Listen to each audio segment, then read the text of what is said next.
नमस्कार दोस्तों, मैं राहुल आप सभी का मंथन में स्वागत करता हूं। आज के बीपीएससी प्रीलिम्स रिवीजन के इस सेशन के अंतर्गत हम लोग बिहार के मिट्टी का रिवीजन करने वाले हैं। काफी इंपॉर्टेंट सेशन होने वाला है। यहाँ से एक दो प्रश्न आपसे अवश्य पूछे जाते हैं। साथ ही साथ ध्यान रखना है हमें कि जो ये सेशन होने वाला है इसमें हम लोग करंट अफेयर्स को भी ऐड करने का प्रयास करेंगे और विभिन्न प्रकार की योजनाएं अब बिहार सरकार के द्वारा मिट्टी और मृदा संरक्षण को लेकर के चलाए गए थे, जिसको मैंने इस सेशन के अंतर्गत ऐड करने का प्रयास किया है। साथ ही साथ करंट में यदि इकोनॉमिक सर्वे और बजट में कुछ प्रावधान किए गए हैं तो इसे भी इसमें इंक्लूड कर दिया गया है, ताकि मृदा या मिट्टी से संबंधित कोई भी जानकारी हो आप इस एक सेशन से प्राप्त कर सकते हैं, चाहे वो करंट अफेयर्स का ही सेशन क्यों ना हो।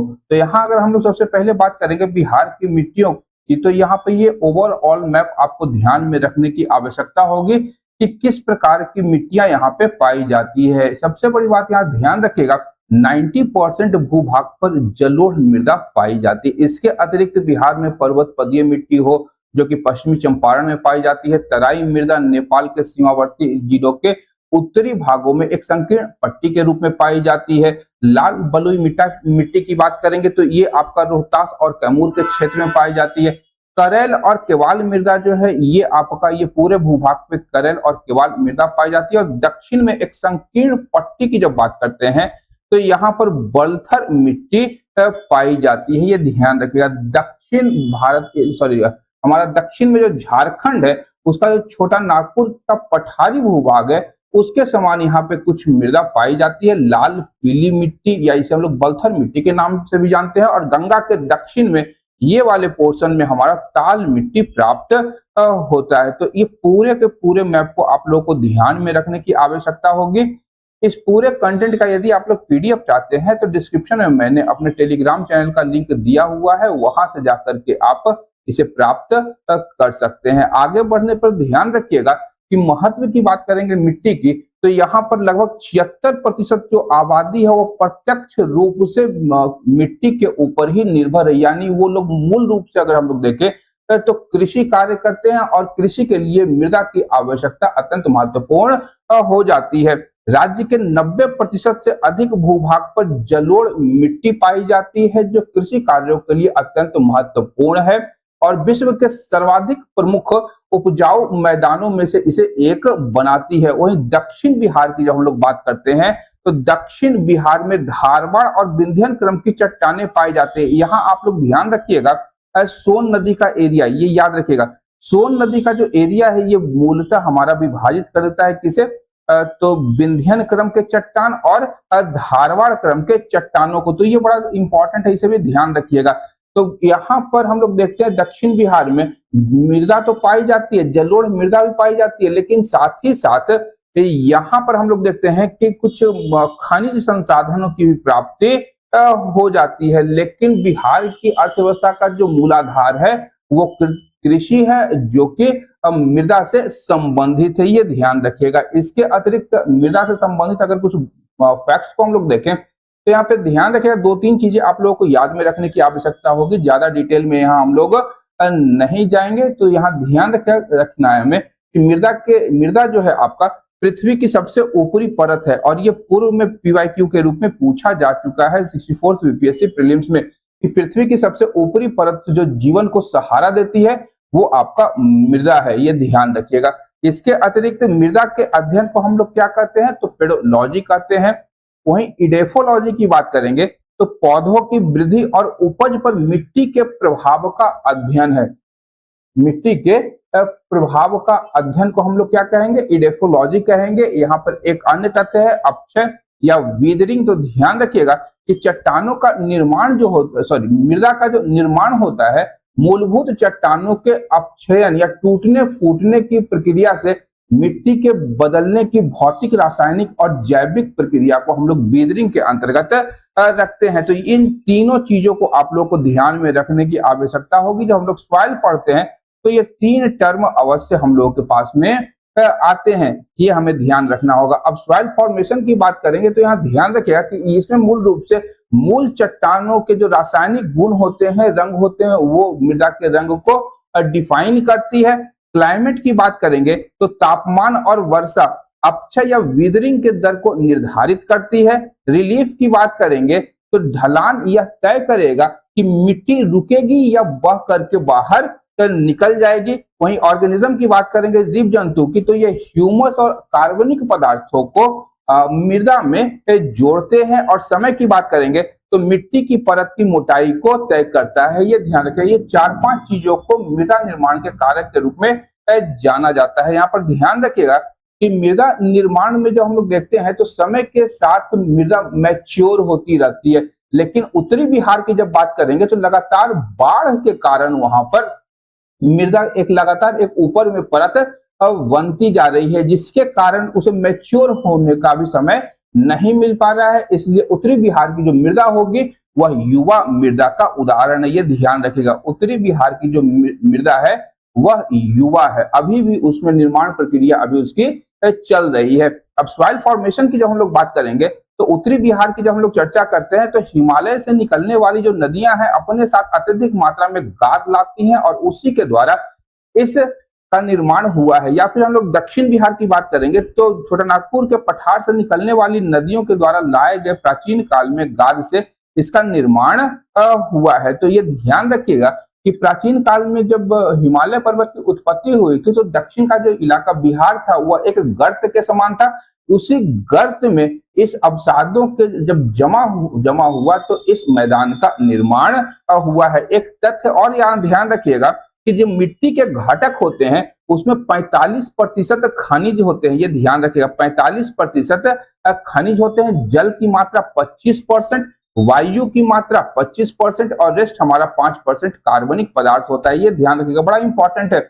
ये प्रश्न या परसेंटेज से आपका प्रश्न पूछा जा सकता है कि मृदा के कंपोनेंट्स क्या क्या है। खनिज, आपका जल, वायु और कार्बनिक पदार्थ, ये 4 चीजों को ध्यान रखिएगा 45, 25, 25 और 5% के अनुपात में। अब बिहार के मृदा का जब हम लोग वर्गीकरण करते हैं तो पूर्व में भी हम लोग देख चुके हैं कि रासायनिक और भौतिक गुणों के आधार पर बिहार कृषि अनुसंधान विभाग ने बिहार की मृदा को 3 भागों में विभाजित किया। ये 3 मुख्य भाग हैं, याद रखिएगा। पहला है उत्तर बिहार की मृदा, गंगा के उत्तर का जो इलाका है। इसमें अगर हम लोग देखते हैं तो हिमालयी नदियों के द्वारा इसका निर्माण किया गया है, जिसमें पिडमॉन्ट या पर्वत पदीय मृदा आ जाती है, तराई मृदा है, हमारा बालसुंदरी मृदा है और खादर मृदा है। बालसुंदरी बेसिकली हमारा बांगर को डिनोट करता है, याद रखिएगा, बांगर जो जहां पर बाढ़ का पानी नहीं पहुंचता है। इसके बाद दक्षिण बिहार की मृदा की बात करेंगे तो यहाँ पर प्रायद्वीपीय नदियों के द्वारा लाए गए अवसादों से इस मृदा का निर्माण हुआ है। इसमें ताल और करेल तथा केवाल मृदा शामिल है। ध्यान रखिएगा, करेल मृदा जो होती है ये क्षारीय मृदा होती है और केवाल की बात करेंगे तो ये क्षारीय और अम्लीय दोनों प्रकृति का ये होता है। ये ध्यान रखिएगा, करेल इसमें क्षारीय मृदा है। इसके बाद दक्षिणी सीमांत पठार की जब हम लोग बात करते हैं तो प्राचीन चट्टानों के टूटने फूटने से या उनके अपक्षयन से जिस मृदा का निर्माण हुआ तो वो हमारा दक्षिणी सीमांत पठार की मृदा के रूप में इसे हम लोग डिफाइन करते हैं, जिसमें हमारा बलथर मिट्टी हो गया। छोटानागपुर के साथ जुड़े हुए बिहार के जिलों में बलथर मृदा पाई जाती है, एक संकीर्ण पट्टी के रूप में। रेड और येलो सॉइल हो गया और रेड सैंडी या लाल बलुआ मिट्टी यहाँ पे पाई जाती है, ध्यान रखेगा। और मूल रूप से अगर बात करें तो गंगा नदी ही बिहार को 2 असमान हिस्सों में विभाजित करती है और जिसके परिणाम स्वरूप बिहार की जो मिट्टी की चरित्र प्रकृति आदि है वो अलग अलग तरीके से डिफाइन हो जाती है। अब बात करेंगे सबसे पहले बिहार में जलोढ़ मृदा की, क्योंकि ये बिहार के 90% भूभाग पे पाया जाता है। इससे अधिक ही मान के चलिए, इससे अधिक बिहार के कुल क्षेत्रफल के 90% भूभाग पर जलोढ़ मिट्टी है। इसे हम लोग कछारी मिट्टी के रूप में भी जानते हैं। नदियों के द्वारा लाए गए अपसादों से इसका निर्माण होता है और ये नदी क्या करते हैं, अपने साथ में गाद, बालू और क्ले का मिश्रण लेकर के आते हैं। 2 प्रकार की होती है, बांगर और खादर, ये हम लोग पहले से जानते हैं। खादर वह इलाका है जहां पर प्रतिवर्ष बाढ़ का पानी पहुंच जाता है और यहाँ पर नवीन प्रकार की मिट्टियों का लगातार निर्माण होता रहता है, युवावस्था में है और प्रत्येक वर्ष यहाँ पर मिट्टी की एक परत इसके ऊपर जमा होती रहती है। और बांगर की बात करेंगे तो वह इलाका जहां पर बाढ़ का पानी नहीं पहुंच सकता है। ये ध्यान रखिएगा, बांगर बूढ़वा है, बूढ़ा हो चुका वो, अब वहां पर पानी नहीं पहुंच पाता है। तो बांगर और खादर को आप लोग हमेशा ध्यान में रखिएगा। नदी का ये नेचुरल फ्लो है। बरसात के दिनों में जो पानी है अंदर प्रवेश कर जाता है। अब नवीन जलोढ़ मृदा की बात करेंगे तो ध्यान रखिएगा कि कृषि के लिए बहुत ही महत्वपूर्ण हो जाती है और प्रत्येक वर्ष बाढ़ के बाद यहाँ पर नदियों के द्वारा एक नई गाद या नई परत का निर्माण कर दिया जाता है, जो कि एक प्राकृतिक खाद के रूप में काम करती है और ये काफी ज्यादा उपजाऊ होती है। गहरे भूरे रंग का इसका कलर होता है। रासायनिक गुण की बात करेंगे तो हमेशा याद रखिएगा, जलोढ़ मिट्टी में नाइट्रोजन की मात्रा काफी कम होती है, ह्यूमस की मात्रा काफी कम होती है, लेकिन इसकी जो नमी धारण की क्षमता होती है वह काफी अच्छी होती है। वितरण की बात करेंगे तो सर्वाधिक एरिया जो है सहरसा और पूर्णिया का जो एरिया है हमारा, यहाँ पे सबसे ज्यादा मात्रा में ये जलोढ़ मृदा पाई जाती है। इसके बाद आपका दरभंगा, मुजफ्फरपुर, चंपारण और विशेष रूप से कहें तो कोसी और महानंदा का जो मूल एरिया है, कोसी और महानंदा के बीच की जो का एरिया है, वहां पर इस जलोढ़ मृदा का सर्वाधिक विस्तार देखा जाता है। 63rd यूपीएससी प्रीलिम्स में यह प्रश्न पूछा गया था कि खादर मिट्टी का सर्वाधिक विस्तार कहां पर है। ये आपका सहरसा और पूर्णिया में जिलों के नाम दिए गए थे। ये ध्यान रखिएगा, ये वही इलाके हैं कि पूर्णिया में जूट का उत्पादन होता है इसी जलोढ़ मृदा के अंतर्गत। इसके बाद बात करेंगे, यहाँ मैप में थोड़ा सा आप लोग ध्यान पे रखिएगा कि जो पूर्णिया और सहरसा तो ठीक है, लेकिन पूर्णिया यहाँ पे नहीं है। ये थोड़ा सा मैप यहाँ पे गलत दिखाया गया है, ये ध्यान रखना है आप लोगों को थोड़ा सा। चलिए फसलों की बात करेंगे तो जूट, धान, गेहूं और मक्का, इसमें प्रमुख उत्पादन यहाँ पे किया जाता है। पुरानी जलोढ़ या बांगर या करेल केवाल मृदा की बात करेंगे तो यहाँ पर बाढ़ का पानी नहीं पहुंचता है और इसमें चूने और पोटास की जो मात्रा होती है वो अधिक होती है। ध्यान रखिएगा, दक्षिण बिहार की जब हम लोग बात करेंगे, विशेष रूप से हमारा रोहतास कैमूर का एरिया से लेकर के भागलपुर तक के एरिया की जब बात करेंगे तो यहाँ पर करेल और केवाल मृदा पाई जाती है, जो कि गहरे भूरे और पीले रंग की होती है।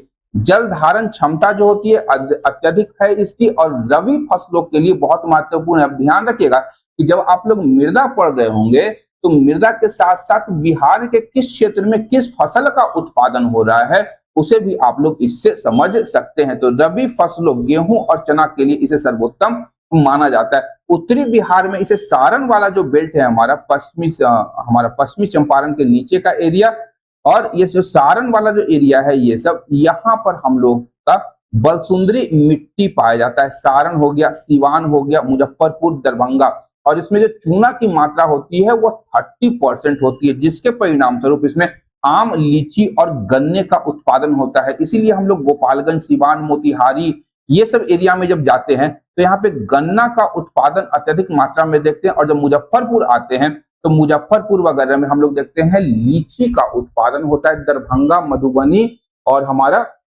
मुजफ्फरपुर में लीची और आम की कृषि होती है इसी बलसुंदरी मृदा में।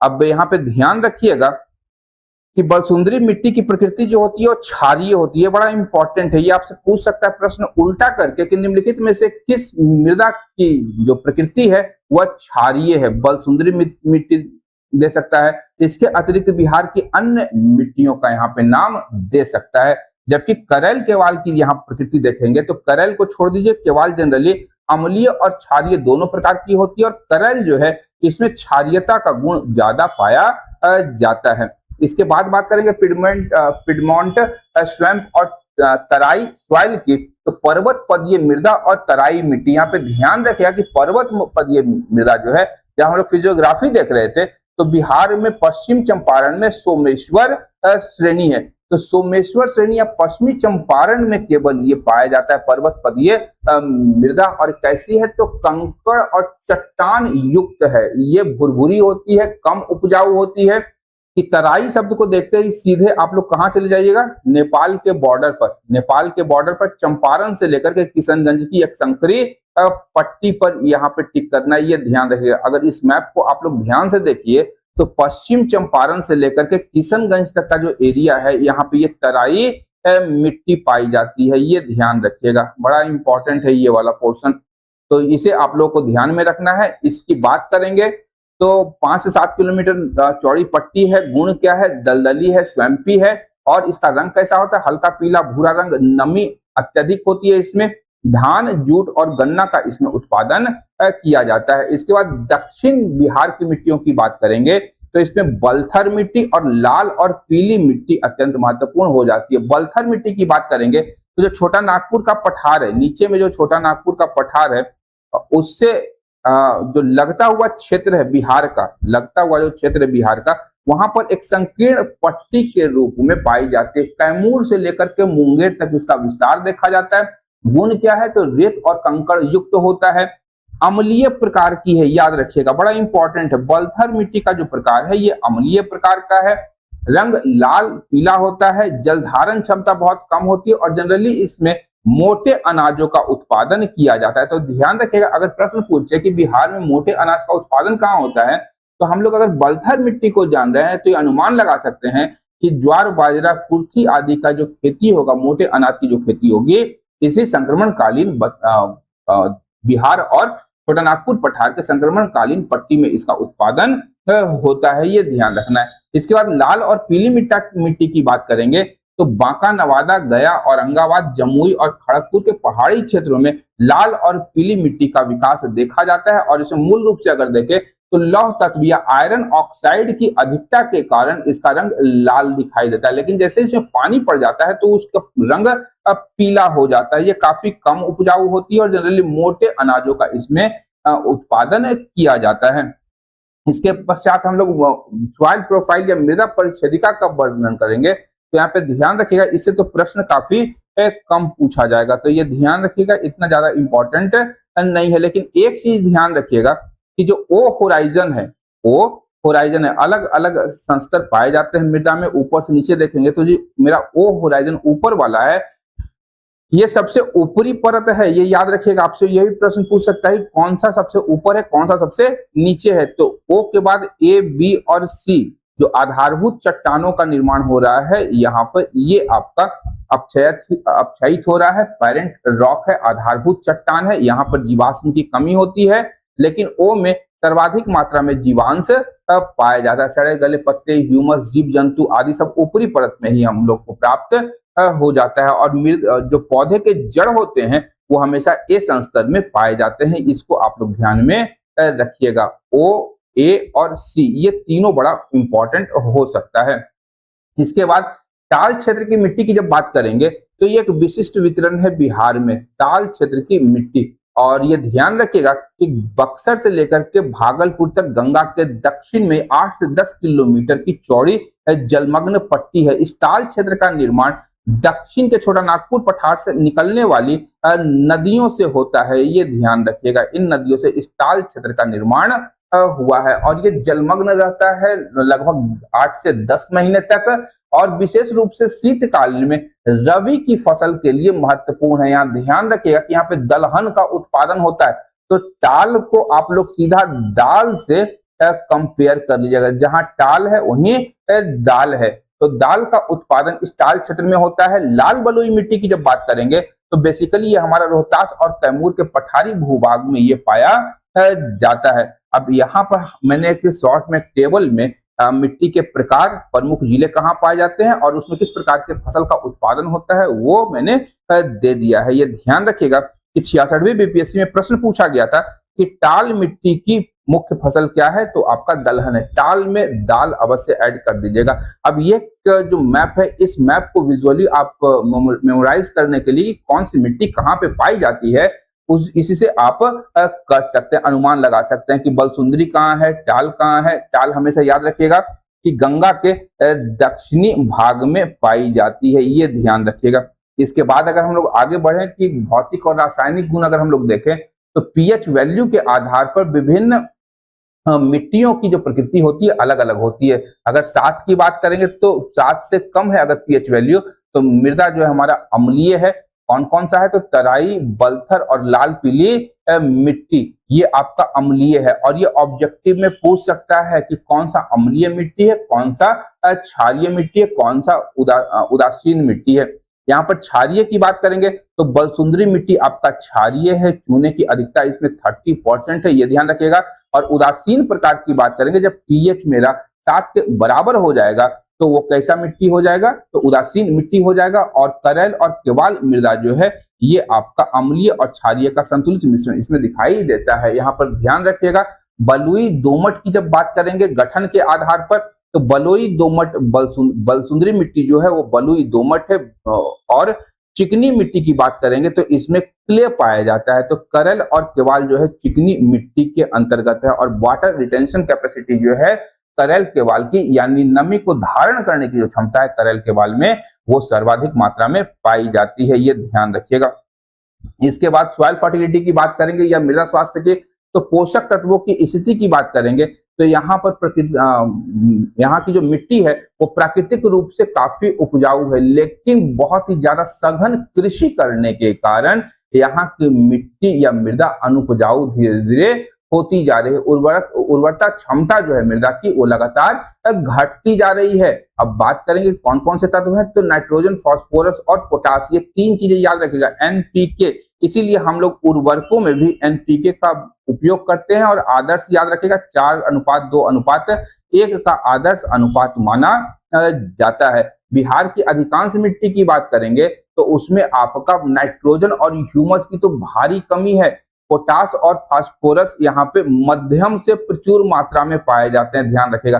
टर्म यूज है मध्यम से प्रचुर मात्रा में पोटास और फास्फोरस। आगे देखेंगे कि पोटास और फास्फोरस में से किसकी कमी किस मृदा में पाई जाती है। यहाँ पर ध्यान रखिएगा 2025-26 के इकोनॉमिक सर्वे में एक स्टेटमेंट था कि soil health card scheme data and Bihar economic survey के अनुसार कि जैविक खेती को बढ़ावा देने के लिए गंगा किनारे 25,000 एकड़ का एक जैविक कॉरिडोर बनाया गया है। तो जैविक कॉरिडोर से प्रश्न अगर पूछे कि बिहार में कहाँ बनाया गया है, तो गंगा के दोनों किनारों पर 25,000 एकड़ में जैविक कृषि को बढ़ावा देने के लिए इस ऑर्गेनिक कॉरिडोर की स्थापना की गई है। अब यहाँ पर फसल एवं उपयुक्त मिट्टी क्या हो सकती है, तो इसको भी आप लोग ध्यान रखिएगा कि जूट की फसल की जब बात करेंगे तो तराई और खादर का हमारा सॉइल होगा। तो यहाँ पर अगर हम लोग देखें कि तराई और खादर का जो इलाका है कहाँ पर है, तो पूर्णिया, कटिहार और किशनगंज। जूट की कृषि यहाँ पे होती है, क्योंकि कारण क्या है, तो अत्यधिक नमी और नई गाद इसमें होती है। तो इस प्रकार से अगर हम लोग देखें कि फसलों के आधार पर मिट्टी कौन सी है, तो हम लोग ये बता सकते हैं कि कौन सी फसल बिहार में कहाँ पे उत्पादन होता है। और ये जूट वाला जो है ये तो बराबर पूछा जाता है कि बिहार में जूट की कृषि कहाँ पर होती है, पूर्णिया, कटिहार और किशनगंज, ये याद रखिएगा। इसे गोल्डन फाइबर भी कहा जाता है या स्वर्ण रेशा। इसके अतिरिक्त आप लोग इसका स्क्रीनशॉट रख सकते हैं। साथ ही एक मास्टर मेमोरी ट्रिक या न्यूमोनिक्स मैंने बना दिया है कि आप किस प्रकार से याद कर सकते हैं कि तराई की पट्टी की जब बात करेंगे तो वहां पर गन्ना और जूट उपजाया जाता है। टाल मिट्टी की बात करेंगे तो गंगा के दक्षिण में है ये, और यहाँ पर दाल बड़ा अच्छा उगता है, ये ध्यान रखिएगा। बलथर मिट्टी की बात करेंगे तो बलथर का रेत कैसा है, मोटा। बलथर का जो रेत है वह मोटा है, इसलिए यहाँ पे मोटा अनाज उगाया जाता है। बाउंसर मिट्टी की बात करेंगे तो बाउंसर हमारा बड़ा बड़ा चट्टान है, पत्थर है, बाउंसर कहेंगे इसको। और पर्वत पदीय मिट्टी एक बाउंसर की तरह है जो हिमालय के कंकड़ पत्थर आदि को रोक लेती है। कहां पर है, तो पश्चिम चंपारण में है, ध्यान रखिएगा। तो ये निमोनिक से आप लोग याद रख सकते हैं कौन से फसल का उत्पादन होता है और कौन सा नहीं। आप लोग इस स्क्रीनशॉट के सहारे आप लोग मैपिंग को कर सकते हैं कि बिहार में जो नक्शा दिया गया है कि रीजन ए, रीजन बी, रीजन सी, रीजन डी आदि में कौन सा मिट्टी पाया जाता है, और बाकी सभी को आप अपने मोबाइल फोन में ही इसको सेव करके रख सकते हैं। तो ये चीजें जो है आपके खुद के प्रैक्टिस के लिए है, जो कि मानचित्र अभ्यास के माध्यम से आप कर सकते हैं। 1 पेज रिवीजन शीट मैंने दे दिया है, आप लोग इसका स्क्रीनशॉट ले लीजिएगा। इसके बाद बात करते हैं कृषि और मिट्टी का अटूट संबंध। और बिहार की बात करेंगे तो 76% से ज्यादा आबादी जो है कृषि पर निर्भर है, और इसका सीधा आधार है, कृषि का आधार अगर हम लोग बात करेंगे बिहार में तो जलोढ़ मृदा है। और मृदा की प्रकृति ही बिहार में फसल के प्रतिरूपों को निर्धारित करती है। और बिहार का कृषि जलवायु क्षेत्रों को निर्धारित करती है। उत्तर की बलसुंदरी मृदा हो या दक्षिण बिहार की करेल केवाल मृदा, यहाँ से बिहार जो है खाद्यान्न उत्पादन में आत्मनिर्भर हुआ है। अगर बात करेंगे इकोनॉमिक सर्वे 2025-26 की, तो कृषि और सहवर्ती क्षेत्र का जीएसवीए में हिस्सा 21.1% है। इसको आप लोग रट्टा मार लीजिएगा, एकदम प्रश्न हो सकता है आप लोगों से पूछे। और बिहार के कुल कार्यशील जनसंख्या का 75% आज भी कृषि क्षेत्र में ही संलग्न है। तो ये दो डाटा आप लोग याद रखेंगे। फसल प्रतिरूप की बात करेंगे और कृषि जलवायु क्षेत्रों का, तो बिहार को 4 कृषि जलवायु क्षेत्रों में विभाजित किया गया है। ये ध्यान रखिएगा, जोन 1, जोन 2, जोन 3 और जोन 4। यहाँ पर ध्यान रखिएगा कि जोन 3 में ही 2 जोन को मिला दिया गया है। दक्षिण बिहार के कृषि जलवायु क्षेत्र को जोन 3 और जोन 4। इस मैप को यदि हम लोग देखें और समझने का प्रयास करें, तो जोन 1 के अंतर्गत उत्तर पश्चिमी जिलों को शामिल किया गया है, ये ध्यान रखिएगा।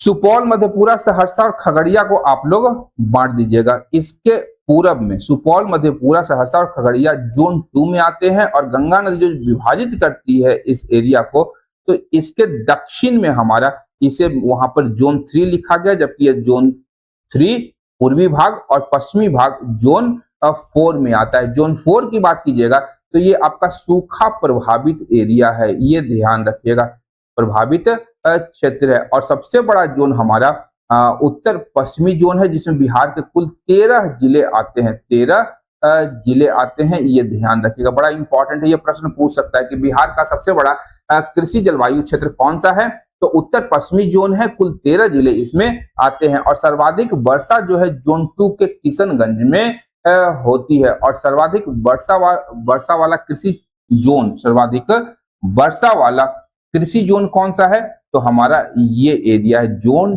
2, याद रखिएगा जोन 2, क्योंकि जो वर्षा की मात्रा होगी वो पूर्व से पश्चिम की ओर जाने में घटेगी, ये याद रखिएगा। वर्षा की मात्रा पूर्व से पश्चिम की ओर जाने पर हमेशा घटेगी। तो ये दोनों चीज आप लोग को ध्यान में रखने की आवश्यकता होगी। अब जोन 1 की बात करेंगे, जो उत्तर पश्चिम का भूभाग है, ये उत्तर पश्चिम का भूभाग है, ये वाले पोर्शन के। तो यहाँ ध्यान रखिएगा कि यहाँ पर बलुआई, दोमट और भारी दोमट, जिसे बलसुंदरी मिट्टी भी कहा जाता है, ये प्रमुख मृदा, यहाँ पे प्रमुख मृदा की केवल बात हो रही है। इसके बाद मुख्य फसल क्या है, तो इस एरिया की बात करेंगे तो यहाँ पे गन्ना का उत्पादन बहुत ज्यादा होता है। धान, गेहूं, मक्का, लीची, आम आदि का यहाँ पे उत्पादन होता है। जोन 2 की बात करेंगे तो ये हल्की अम्लीय होती है और सिल्ट युक्त होती है। खादर मृदा है, सैंडी ऑयल के रूप में है।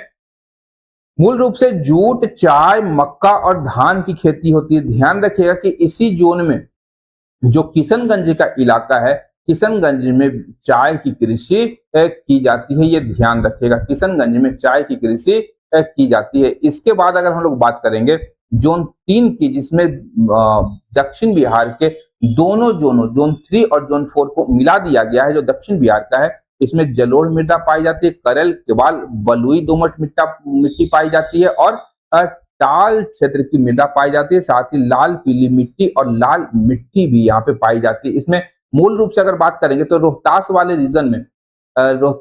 रीजन की बात करेंगे और कैमूर वाले रीजन में, तो वहां पर हम लोग देखते हैं कि मोटे अनाजों की मूल रूप से कृषि की जाती है, ये ध्यान रखिएगा। इसके अतिरिक्त हम लोग बात करेंगे तो चना, मसूर, गेहूं, अरहर और मसूर की बात करेंगे तो दोनों दलहन की फसल है।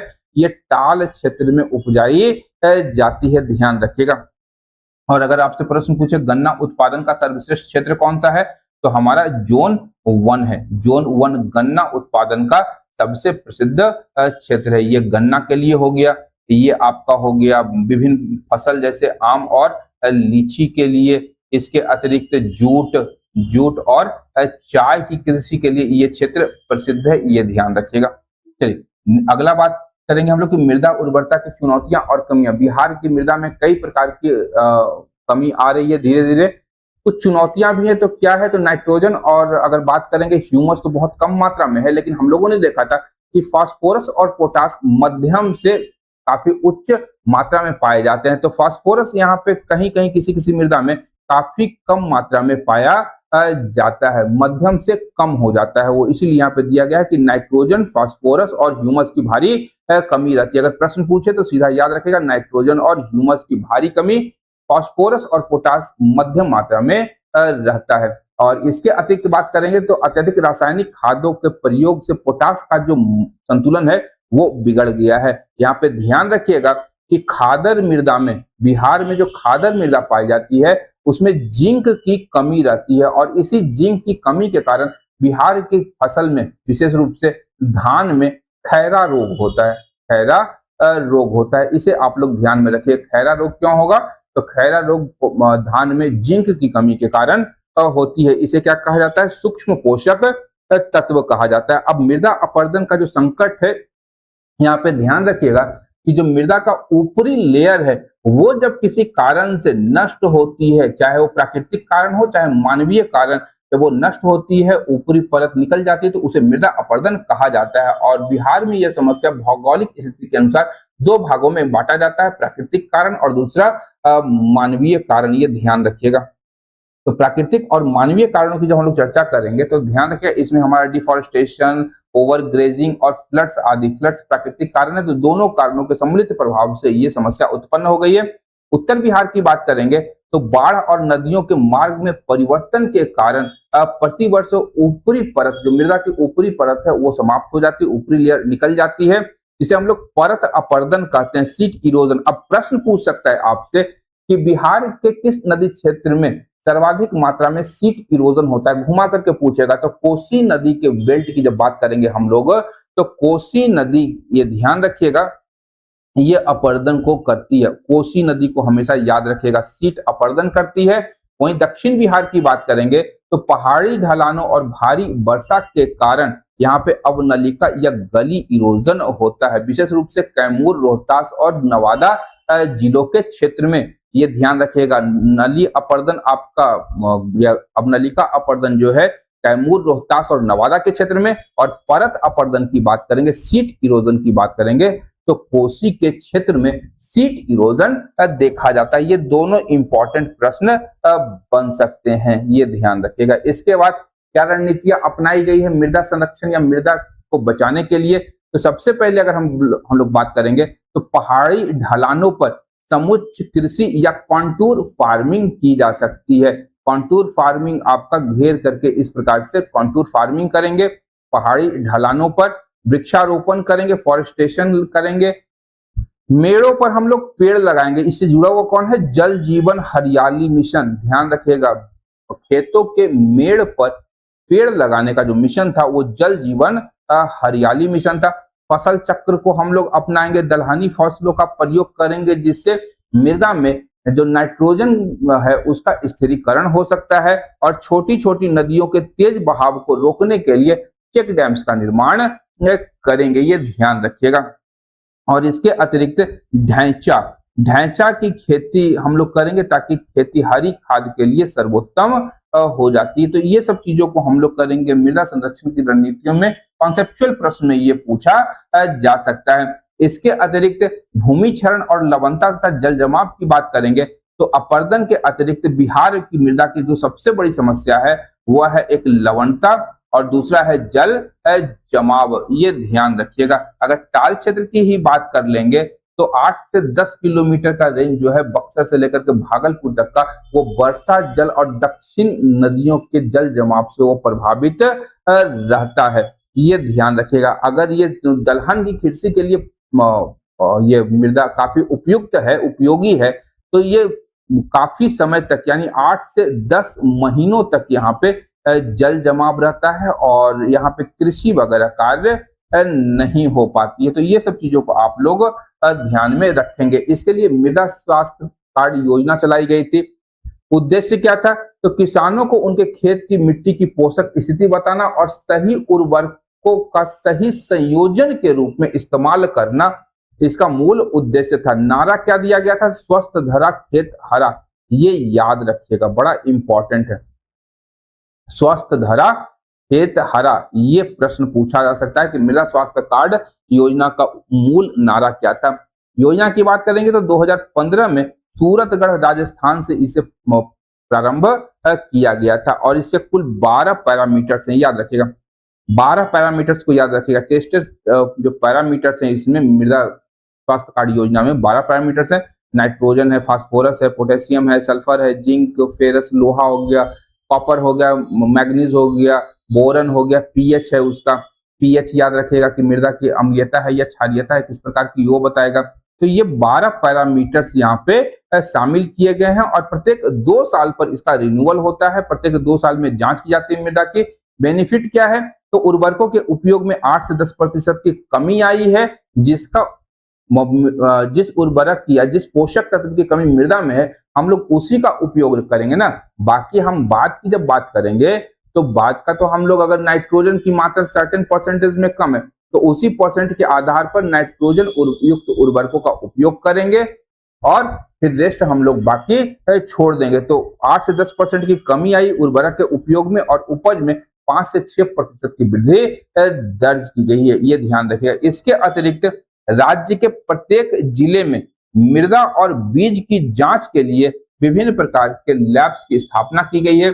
नवीनतम सरकारी पहल जो जल जीवन हरियाली मिशन था, इससे हो सकता है प्रश्न पूछे कि बिहार सरकार का ये एक पहल था और ये वनीकरण, मृदा संरक्षण और वनीकरण को, एफॉरेस्टेशन को एक साथ में जोड़ा गया था। कृषि रोड मैप 4 की जब बात हम लोग करते हैं तो 2023 से 2028 तक चला था, ये ध्यान रखिएगा। 4 रोड मैप बिहार के द्वारा बनाया जा चुका है। कृषि रोड मैप के अंतर्गत मृदा स्वास्थ्य और जलवायु अनुकूल कृषि पर इसमें विशेष जोर दिया गया। किया क्या गया इसमें? तो 246 नर्सरीज की स्थापना की गई। जीविका दीदी और किसानों के सहयोग से एक मजबूत नेटवर्क स्थापित किया गया।